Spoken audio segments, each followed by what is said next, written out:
হয়রানি করতে, ইভেন মত করে মেরে ফেলতেও দেখেছেন। এই বাংলাদেশে আপনারা দেখেছেন রিসেন্ট ফটিকছড়ির একটা ঘটনা, যে 3 যুবককে নির্মমভাবে পিটিয়ে একজনকে অন স্পটে মেরে ফেলতে। আমরা একটু আগে চট্টগ্রাম মহানগরের এনসিপির প্রতিনিধি টিম আমরা চট্টগ্রাম মেডিকেলে দেখে এসেছি সেই আহত 2 ভাইকে কি জঘন্য এবং নির্মম ভাবে তাদেরকে মেরে হাত পা ভেঙে দিয়েছে। আসলে এই দায় আমি প্রশাসনকে দিতে চাই। বাংলাদেশের প্রশাসন এতটাই দুর্বল যে আপনার আমার নিরাপত্তার ব্যবস্থা তারা দিতে ব্যর্থ হচ্ছে। কোনো প্রয়োজনে যদি থানার কোনো ওসি অথবা এসআইয়ের সাথে যোগাযোগ করি, তারা সেখানে কালক্ষেপণ করছে। আরে ভাই, এই দেশে একটা ঘটনা এবং ইনসিডেন্ট হতে মাত্র 2 থেকে 3 মিনিট লাগে। আপনারা যদি এই বিষয়ে অ্যালার্ট এবং সজাগ না থাকেন, তাহলে বাংলাদেশ আরো অন্ধকারের দিকে যাবে। আমি এই বিষয়ে সরকারকে জানিয়ে দিতে চাই, আপনারা যদি এখনো পুলিশ প্রশাসন সংস্কার না করেন, তাহলে সাধারণ মানুষ তাদের ন্যায্য অধিকার থেকে এই দেশে আবারও বঞ্চিত হবে, তাদের জীবন বিপন্ন হবে। এই দেশে দেখেছেন শেখ হাসিনার মতো অন্য অন্য দলও আবারও তাদের আধিপত্য বিস্তার করতে চাচ্ছে। তারা ভুলে গেছে শেখ হাসিনা এই দেশে অনেক বড় স্বৈরাচার হয়ে মানুষের মাথায় বই রেখে খেতে গিয়ে তার কি করুণ পরিণত হয়েছে।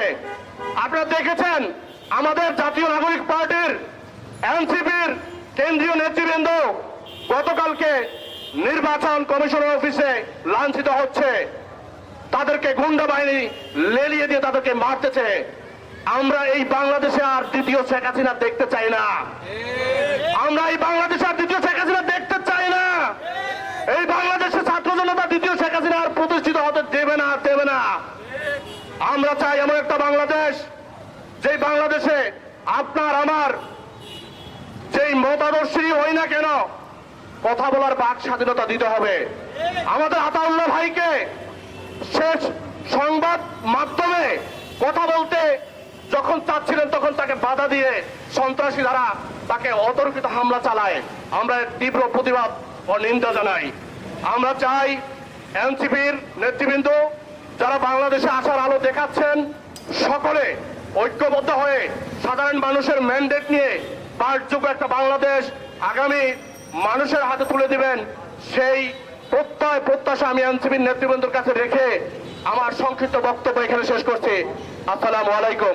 ইনকিলাব জিন্দাবাদ। সকল শিক্ষার্থীদের কাছে আমার রেহানের বিচার চাই। আমার রেহান সুস্বাস্থ্যভাবে, আমার রেহান কক্সবাজারে বেড়াতে গেছে। কক্সবাজার ফিরার মতো আমার ছেলের কাছে টাকা ছিল না, 50 টাকা ছিল। 50 টাকা নিয়ে একটা সিএনজি রিজার্ভ করে এই অক্সিজেন থেকে আমার বাসায় গেছে রাস্তার পাশে।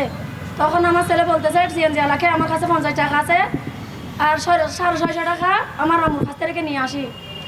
তখন আমার ছেলে পথে যাওয়ার সময় তখন 60টা, যখন 60টা, তখন আমার ছেলে গাড়ি থেকে নামছে, গাড়িওয়ালা গাড়িতে আছে।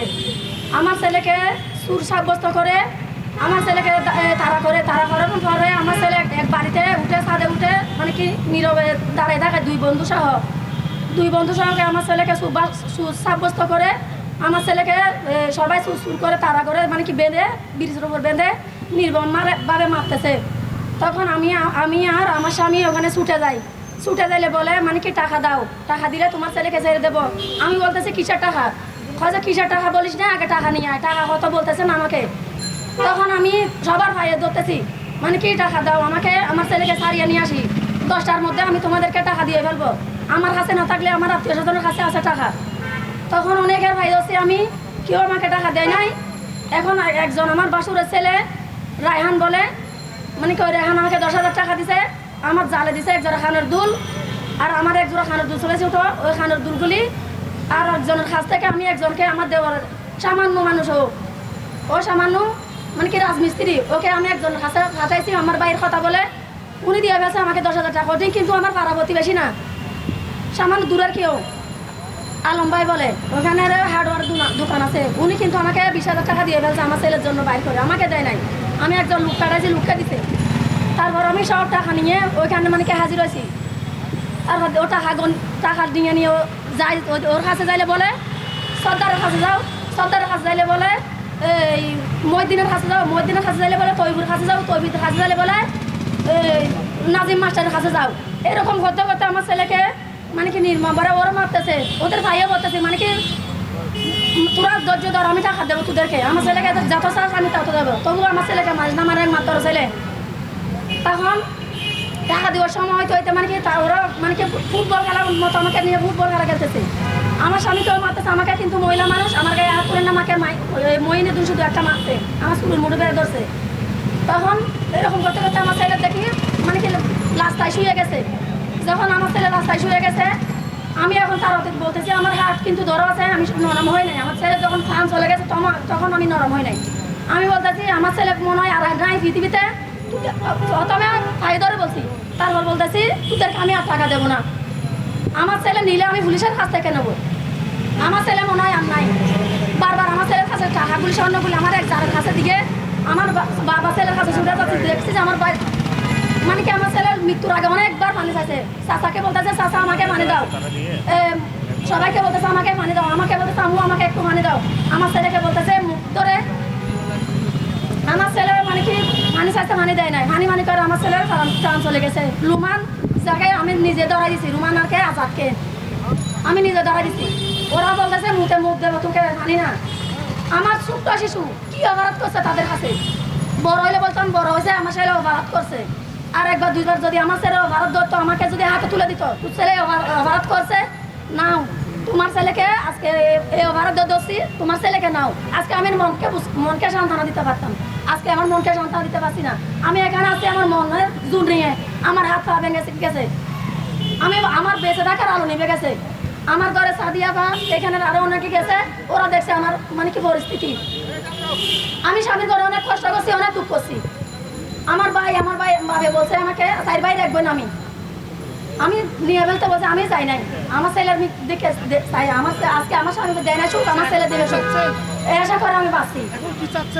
এখন আমি আমার স্বামী অনেকবার ত্রিবলানে কল করার চেষ্টা করছে, আমার স্বামীকে মেরে ওরা কিছু লাগা নাই, আমার স্বামী চোখ বের করে ফেলছে ওরা, ওইরকম ভাবে আমার স্বামীকে বাঁচে ফ্যাটের মধ্যে লট ঢুকাই দিছে আমার স্বামীকে, ত্রিবলানে মুখ কথা হয়েছে, মুখ কথা চাই হয়ে যাবো, মুখ কথা দেয় মোবাইল কেড়ে নিয়ে গেছে। এখন আমার একটাই দাবি, দেশের কাছে, জনগণের কাছে, প্রশাসনের কাছে, এই মিডিয়া ভাইদের কাছে, সবার কাছে, দেশ বিদেশ সবার কাছে, প্রবাসীদের কাছে, আমার ছেলের আমি ফাঁসি চাই, আমি আর কিছু চাই না, ছেলের পুলিশ ফাঁসি চাই আমি। প্রথমে নাজিম মাস্টার, তারপর তৈয়ুব, মইনুদ্দিন, নাজিব, রুমান, আজাদ, এই 5 জন যদি আমার ছেলেকে চাইতে বাঁচাইতে পারতো, এই 5 জন আমার ছেলেকে মেরে ফেলছে, এই 5 জন আমি ফাঁসি চাই। আর আমি আজকে আমার ছেলে 4 দিন, আমি আজ থেকে শুধু পানি খাইছি, আমি ভাত পানি খাই নাই। যেদিন আমার ছেলে সবগুলি আসামি ধরবে সেদিন আমি ভাত খাবো, এটাই আমার দাবি, এটাই আমার ওয়াদা। আমি ভাত খাবো না, আমার একটা ছেলে, আমি ফাঁসি চাই, আমি ফাঁসি চাই ওদের। আমার 3টা ছেলে মারা গেছে, প্রথম আমার 3টা ছেলে মারা গেছে, 3টা ছেলে মারা যাওয়ার পর এই রিহান আছে আমার 2টা, একটা মেয়ে একটা ছেলে, সেই মেয়েটা বিয়ে দিয়ে গেছে, এই রিহান আমার বেঁচে থাকার অবলম্বন মিটে গেছে, আমার বাচ্চা কোনো। সুপ্রিয় সাংবাদিক এবং আমার সহযোদ্ধবৃন্দ, আপনারা জানেন গতকাল সীমানা নির্ধারণ সংক্রান্ত আলোচনায় অংশ নিতে গিয়ে আমাদের আতাউল্লাহ ভাইয়ের উপর বিএনপি নেত্রী রুমিন ফারহানার গুন্ডা বাহিনী হামলা করেছে। আমরা দেখছি যে মব জাস্টিস নামক একটা শব্দবন্ধ তৈরি হয়েছে, মব তৈরি করে জাস্টিস কায়েম করতে চাই, এভাবে কোনো জাস্টিস কায়েম হয় না। রুমিন ফারহানাকে বলতে চাই, যদি কোনো ন্যায় বিচার দরকার হয়, যদি কোনো রাজনৈতিক সিদ্ধান্ত আসতে হয়, তাহলে সেটা নির্দিষ্ট নিয়ম কানুন মেনে আসুন। আপনি আতাউল্লাহ ভাইয়ের মুখ বন্ধ করে আমাদের মুখ বন্ধ রাখতে পারবেন না। বাঙালি কথা বলতে শিখে গেছে, বাঙালি হাসিনাকে খেদানোর মাধ্যমে যে কোনো কাউকে খেদানোর ক্ষমতা রাখে। আমরা সোচ্চার কণ্ঠে, আমরা দৃপ্ত কণ্ঠে ঘোষণা দিতে চাই, আতাউল্লাহ ভাইয়ের উপর যে হামলা হয়েছে এর সুবিচার করতেই হবে এবং রুমিন ফারহানার এমন দৃষ্টান্ত জিজ্ঞাসামূলক আচরণে আমরা তীব্র নিন্দা জানিয়ে আমি আমার বক্তব্য এখানে শেষ করছি। সংগ্রামী বন্ধুগণ, এই পর্যায়ে আসসালামু আলাইকুম। সংগ্রামী ভাইয়েরা, আমরা ইদানিং লক্ষ্য করছি আমাদের মধ্যে একটি শব্দ খুব বেশি প্রচলিত হয়ে গেছে, সেটা হচ্ছে মব। এই মব সন্ত্রাসের মাধ্যমে বিভিন্ন এলাকায় এখনো দেশকে অস্থিতিশীল করার জন্য, নিজেদের সুযোগ সুবিধার জন্য, নিজেদের উদ্দেশ্য হাসিল করার জন্য তারা মব বাহিনী লাগিয়ে দিচ্ছে এবং যেখানে সেখানে হত্যাযজ্ঞ চালিয়ে যাচ্ছে। গতকালকে ফটিকছড়িতে মাহিন হত্যার যে ঘটনা, সেই ঘটনার সাথে যারা যারা জড়িত ছিল এবং যাদের কমান্ডে এই ধরনের হত্যাকাণ্ড হয়েছে তাদের সকলকে যত দ্রুত সম্ভব আইনের আওতায় আনার জন্য আমি সকলের কাছে আবেদন করছি। এবং গতকালকে আমাদের কেন্দ্রীয় নেতা আতা ভাইয়ের উপর যে ন্যাক্কারজনক মব হামলা হয়েছে, মাটিতে ফেলে লাঠি দেওয়ার মতো ঘটনা ঘটেছে, এই ধরনের ঘটনার আমি তীব্র নিন্দা ও প্রতিবাদ জানাচ্ছি। আমি সকল স্তরের সকল নেতাকর্মীকে এ সকল মব সন্ত্রাস রুখে দেওয়ার জন্য আহ্বান জানাবো এবং সাংবাদিক ভাইদেরকে বলবো আপনারা সত্য এবং বস্তুনিষ্ঠ নিউজ প্রকাশ করবেন। এই বলে আমি আমার বক্তব্য এখানে শেষ করছি। ইনকিলাব জিন্দাবাদ। সংগ্রামী বন্ধুগণ, তাদেরকে খুব নির্মমভাবে মারা হয়েছে। তারা চট্টগ্রাম মেডিকেলে ভর্তি আছে। একটু আগেই তাদেরকে দেখতে গিয়েছিলাম, খুব করুণ অবস্থা। মাহিনের মার 3টা সন্তান আগে মারা গিয়েছে। একটা সন্তান তাদের বেঁচে থাকার শেষ অবলম্বন ছিল। একটা দোকান করতো, সারা গ্রামের মানুষ ওই দোকান থেকে চা খেত, রুটি খেত, মাহিন ওই রুটিগুলো বানাতো। গতকালকে ওখানে গিয়ে মাহিনের ঘরের পরিস্থিতি এতটা করুণ, মাহিনের বাবা স্কুলে চাকরি করে একটা ঘর পর্যন্ত বানায়নি। কতটা সৎ ছিল মাহিনের বাবা। একটা মাত্র ছেলে, তাকেও বেঁচে থাকতে দিল না। ক্লাস 7-এর একটা স্টুডেন্ট, তার কি এমন অপরাধ পুরো গ্রামের মানুষ তাকে পিটিয়ে মেরে ফেলতে হবে? আমি খুব দুঃখের সাথে বলতে চাই আমরা আসলে ব্যর্থ যে 5ই আগস্টের পরে 24 সাল পরবর্তী এরকম একটা মায়ের সন্তানকে এভাবে পিটিয়ে মেরে ফেলতে হচ্ছে এই যে নতুন বাংলাদেশে। আমি সরকারের প্রতি আহ্বান জানাবো যে এই যে মব জাস্টিস করে যে 3টা ছেলেকে নির্মমভাবে পিটানো হয়েছে, এটার দ্রুত যাতে বিচার হয় এবং যারা এই ঘটনার সাথে জড়িত তাদেরকে দ্রুত যাতে বিচারের আওতায় আনে। ধন্যবাদ। এ পর্যায়ে আপনাদের মাঝে আক্ষেপের সাথে কেন এসে দাঁড়ালাম। 5ই আগস্ট পরবর্তী আমরা শুধু যেদিকে দেখতেছি মব সন্ত্রাস দেখতেছি। এই নতুন বাংলাদেশে আমরা কখনোই এটা আশা করি না। আমরা কি দেখেছি? আমরা মসজিদ ভাঙ্গা থেকে, মন্দির ভাঙ্গা থেকে শুরু করে, পাথর বুকে পাথর মেরে মানুষ মারা থেকে শুরু করে, চোর হিসেবে সাব্যস্ত করে, গণজমায়েত করে পিটিয়ে মানুষ হত্যা পর্যন্ত আমরা দেখেছি। আমরা এই নতুন বাংলাদেশ এটা কখনোই আমরা চাই না। এনসিপি সাংগঠনিকভাবে কখনোই এগুলো সহ্য করবে না এবং স্বীকার করে না। আমরা সবসময় মবের বিরুদ্ধে দেখেছি। আমরা এখন পর্যন্ত যে রাস্তাঘাটে যে মবগুলো দেখতেছি সেগুলো এখন দেখতেছি নির্বাচন কমিশনার কার্যালয়েও চলে গেছে।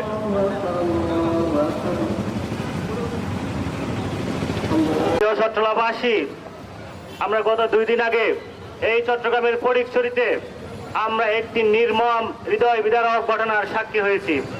আমরা দেখেছি পূর্ব শত্রুতার জের ধরে একজন কিশোরকে কিভাবে রাস্তায় বেঁধে ঘন্টার পর ঘন্টা মেরে হত্যা করা হয়েছে এবং সেই সাথে 2 জনকে খুবই আশঙ্কাজনকভাবে আহত করা হয়েছে। আমরা এই পুলিশ প্রশাসনকে বলতে চাই, আপনারা কি বসে বসে থানায় ঘাস কাটেন? আপনারা জনগণের ট্যাক্সের টাকায় চাকরি করেন, আপনারা জনগণের ঘাম রক্তঘামের টাকায় চাকরি করেন। একজন লোককে, বাংলাদেশের একজন নাগরিককে যখন ঘন্টার পর ঘন্টা ধরে বেঁধে পিটানো হয়, আপনারা কি থানায় বসে বসে আঙ্গুল চুষেন নাকি? আমরা বলতে চাই, বাংলাদেশে 5 তারিখের পর থেকে যত ধরনের মব হয়েছে সমস্ত মবের মধ্যে এই গণঅভ্যুত্থানের সরকার, প্রফেসর ডক্টর ইউনূসের সরকার এবং তার প্রশাসনের প্রত্যক্ষ এবং পরোক্ষ একটা দায় আছে। তারা ঘটনা জানার পরও, তাদেরকে বলার পরও তারা সঠিক সময়ে হাজির হয় না। আমরা তাদেরকে হুঁশিয়ার করে বলতে চাই, আমাদেরকে যদি আরেকবার রাস্তায় নামতে হয়, আপনাদেরকেও আমরা হেলিকপ্টার ধরাই দিব। আপনাদেরকে আমরা যথেষ্ট সময় দিয়েছি, আপনারা আপনাদের দায়িত্ব পালন করছেন না। আমরা দেখলাম আইএমএ জাহালিয়া যুগের মতো করে কি নির্মম কায়দায় একটা কিশোরকে হত্যা করা হয়েছে। আমরা শুনেছি এখনো পর্যন্ত শুধুমাত্র 2 জনকে গ্রেফতার করা হয়েছে। আমাদের এই মাহিনের আম্মা আজকে আমাদের সমাবেশে উপস্থিত আছেন। মাহিনের পরিবার যদি কখনো বলে তারা ইনসাফ পায় নাই, তারা বিচার পায় নাই, আমরা হুঁশিয়ার করে বলতে চাই, জাতীয় নাগরিক পার্টি এনসিপি ওই ফটিকছড়িতে ঢাকা চট্টগ্রাম রাস্তা অবরোধ করবে। সংগ্রামী বন্ধুগণ, আমরা আরো দেখেছি ওই ঢাকার নির্বাচন কমিশনও মব হচ্ছে। আমরা দেখলাম অবস্থা এমন হয়ে গেছে, আপনি বিএনপির নেতার ঘরে গিয়ে নিরাপদে আসতে পারবেন, কিন্তু নির্বাচন কমিশনে গিয়ে নিরাপদে আসতে পারবেন না। এই নির্বাচন কমিশন বিএনপির সাইড আরো বড় বিএনপি হয়ে গেছে। এখনো ক্ষমতায় আসে নাই, তারা ক্ষমতায় আসবে দেখে একেবারে ছাটার মতো করে তারা দলান্ত হয়ে একটা পার্টিকেই তারা সার্ভ করে যাচ্ছে। আমরা হুঁশিয়ার করে বলতে চাই, আপনারা জুলাই গণঅভ্যুত্থানের শক্তি, আমাদের সহযোদ্ধা। এই জন্যই আমরা শুধুমাত্র এখনো পর্যন্ত এই সভা, সেমিনার এবং মানববন্ধন পর্যন্ত আছি। কিন্তু আমরা যদি দেখি এই মব বন্ধ না হয়, আমরা যদি দেখি বাংলাদেশে সন্ত্রাস এবং হামলা বন্ধ না হয়, আমরা আবার জুলাইয়ের মতো করে আন্দোলনে নামবো। আর দেখলাম রুমিন ফারহানা, বিএনপির একজন সিনিয়র নেত্রী, আমি যথার্থ সম্মান রেখে শ্রদ্ধা রেখে বলতে চাই, তিনি যেভাবে গুন্ডা স্টাইলে হাত দিয়ে ইশারা করে তার নেতা কর্মীদেরকে লেলিয়ে দিয়েছে, একজন দলের সিনিয়র নেতার যদি গুন্ডার মতো অবস্থা হয়, সন্ত্রাসের মতো অবস্থা হয়, আল্লাহ জানে তাদের নেতা কর্মীদের কোন টোকায় অবস্থা। আমরা হুঁশিয়ার করে বলতে চাই, আমরা আপনাদের শত্রু হতে এসে নাই, আমরা বন্ধু হতে আসছি। আপনারা নির্বাচন কমিশন দখল করেন না, আপনারা মানুষের মন দখল করেন, জনগণের হৃদয় দখল করেন। আর যদি তা করতে না পারেন, যা করার আমরাই করব। ইনকিলাব জিন্দাবাদ।